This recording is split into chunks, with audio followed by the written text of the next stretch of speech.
Pag-usapan natin kung ano nga ba ang crypto, ang Bitcoin, ang trading, at kung paano tayo pwedeng kumita dito ng extra income.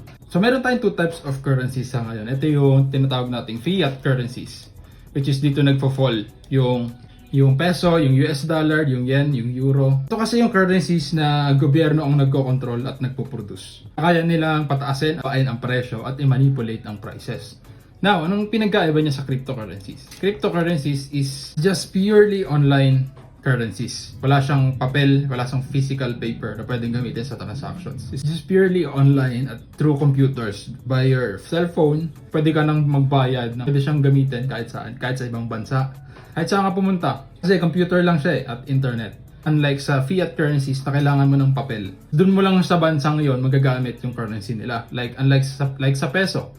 Magagamit mo lang ang peso sa loob ng Philippines. Hindi mo siya magagamit worldwide. Ang crypto, magagamit mo siya worldwide kasi accepted siya ng lahat. Pinagkaiba niya sa fiat currencies is hindi siya controlled ng government. Controlled siya ng communities at ng users. Titingnan nyo, sobrang daming cryptocurrencies sa mundo. This is thousands. Kung isa-isahin natin, hindi tayo matatapos. Kaya mag-focus lang tayo sa isa, which is yung pinakaunang crypto, the Bitcoin.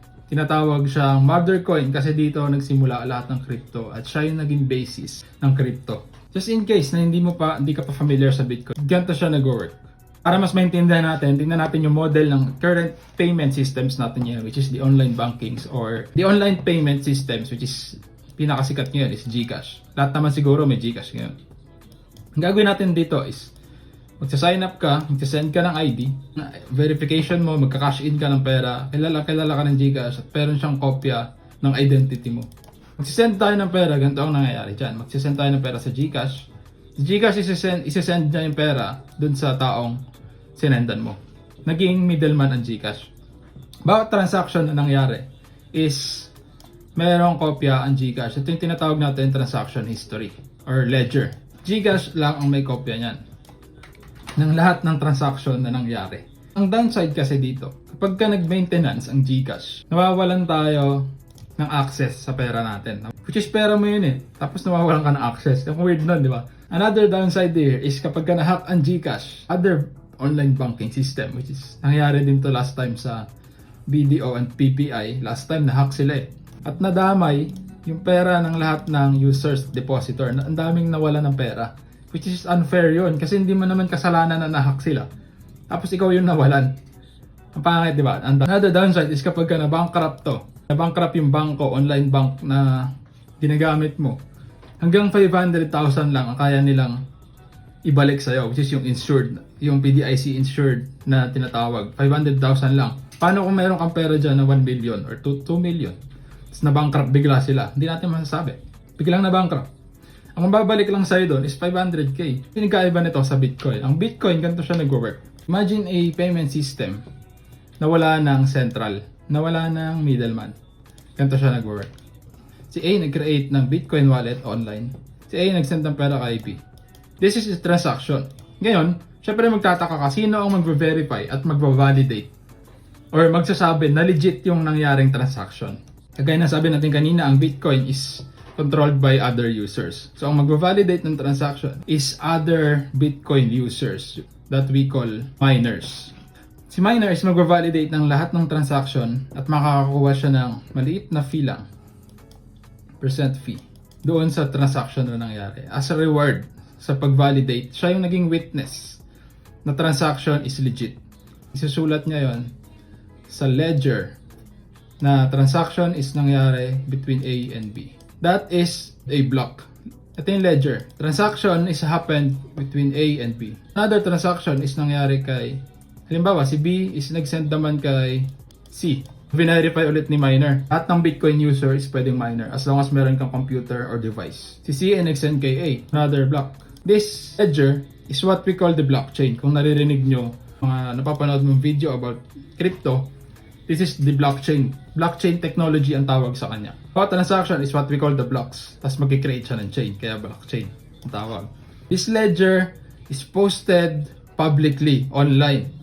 Ibig sabihin, lahat ng transaction na nangyayari, pwede mo siyang makita sa internet. Pero hindi kilala ang identity mo kasi hindi ka naman nag-send ng ID, hindi ka naman nag-send ng pangalan. Good thing about Bitcoin is pwede kang ma-anonymize. Hindi ka kilala kapag ka nagtatransact ka ng Bitcoin. Bawat Bitcoin wallet is meron siyang code or QR code. Yun yung gagamitin natin sa pag-transact. Kaya pag titingnan mo yung mga transactions ng Bitcoin, hindi mo makikilala kung sino yun.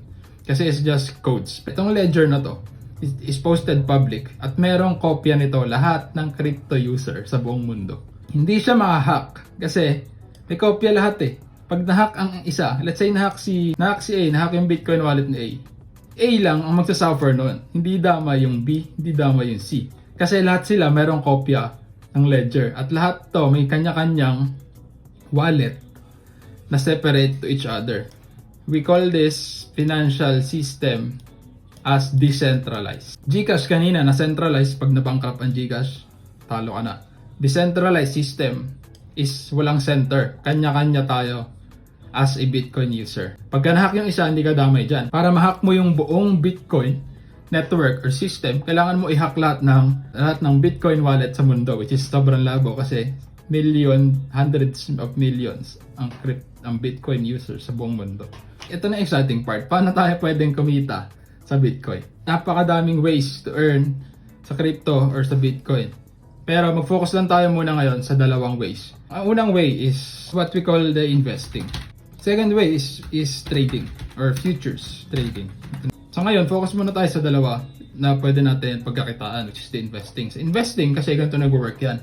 The more na ang isang currency or isang asset is maraming tao ang gumagamit or naniniwala sa potential niya or nakakakilala sa kanya, the more siyang sumisikat at na-appreciate ng mga tao yung value niya, tumataas yung value niya kasi tumataas yung demand. Sa ganung way, tumataas ang presyo niya kasi maraming taong may gusto. Now, kung titingnan natin way back 10 years ago, nagsimula siya sa $20 lang. Gawa tayo ng scenario. Example, 10 years ago, bumili ka ng Bitcoin worth $20, that's 1,000 pesos lang.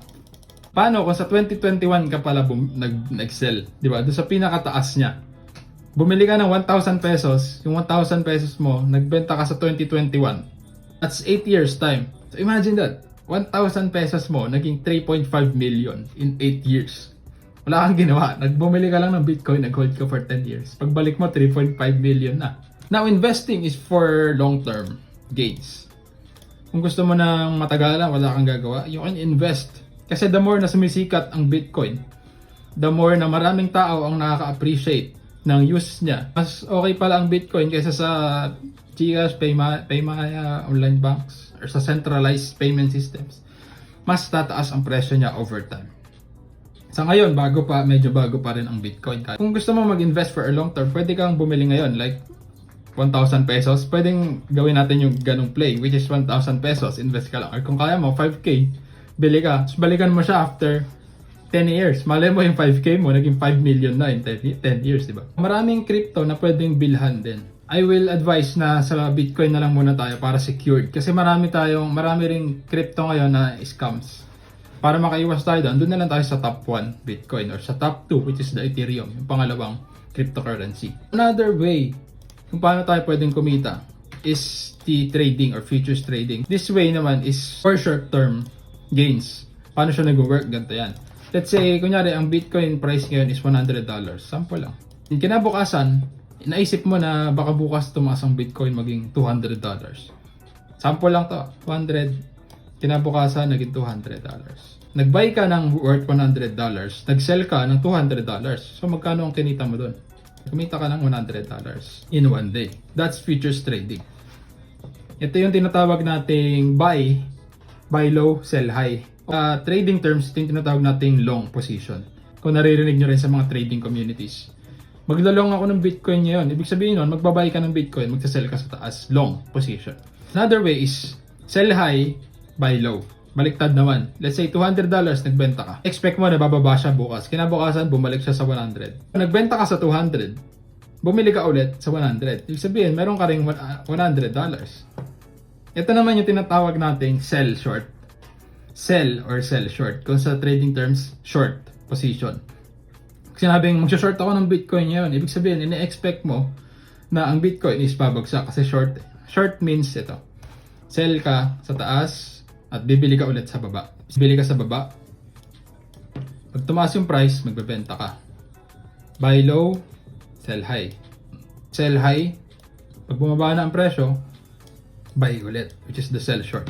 Siyempre, ang tanong natin, paano natin napipredict yung price? Paano natin malalaman kung tataas ba or babagsak? Dito na pumapasok yung gagamit tayo ng charts like this para ma-determine natin kung tataas ba or babagsak ang presyo. Gagamit tayo ng candlesticks or ng patterns para ma-determine natin kung tataas ba ang price or bababa ang price. In the next video, pag-usapan natin kung paano nagbabasa ng charts para malaman natin kung tataas or babagsak ang presyo. Kasi mahabang topic to eh. Ang tanong ngayon is, saan tayo magte-trade ng crypto? Dito na pumapasok yung mga crypto exchanges na tinatawag natin. Dito na pumapasok yung Binance, BitGet, Bybit, at kung ano-ano pang cryptocurrency exchanges. Ganito siya nag-work.